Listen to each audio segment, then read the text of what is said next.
L'opéra, pour terminer ce journal, une œuvre pas comme les autres en langue tahitienne. L'Esprit de feu est inspiré d'une légende polynésienne, une création lyrique contemporaine offerte au public du Grand Palais à Paris. Nathalie Sarfati, Leila Zelouma.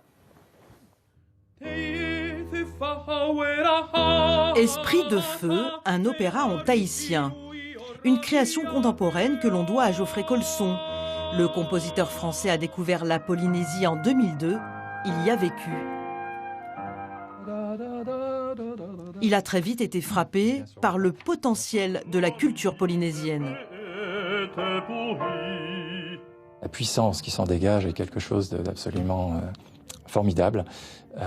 L'originalité, la grande originalité de ces rythmiques, de ces chants, associés bien sûr à la danse, à l'art oratoire, au orero. Tout ça fait un ensemble qui est tout à fait compatible avec le monde lyrique. À l'écriture de cet opéra, Gaby Cavallo, une personnalité bien connue à Tahiti qui valorise le chant lyrique polynésien. Les chanteurs et musiciens, eux, sont élèves du Conservatoire de Paris. En 2 mois, ils ont dû se familiariser avec une langue inconnue. Là, il y a tout un travail qui m'est dévolu, évidemment, de trouver les chanteurs qui correspondent au mieux par rapport à ces rôles et à la couleur de la musique. Au soir de la représentation, l'auditorium du Grand Palais est complet. L'acte 1 de l'opéra raconte la légende de Aroari Tetara.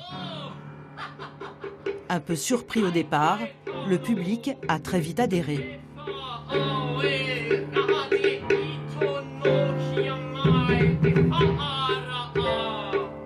C'est surprenant, mais c'est tout à fait agréable à écouter.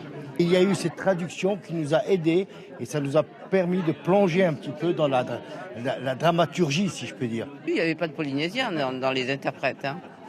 Mais j'ai trouvé que voilà, on recevait quelque chose de très authentique.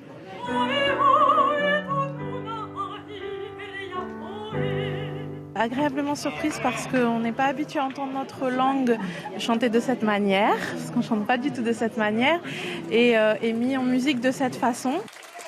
Défi réussi, les autres actes de cet opéra tahitien sont déjà en préparation.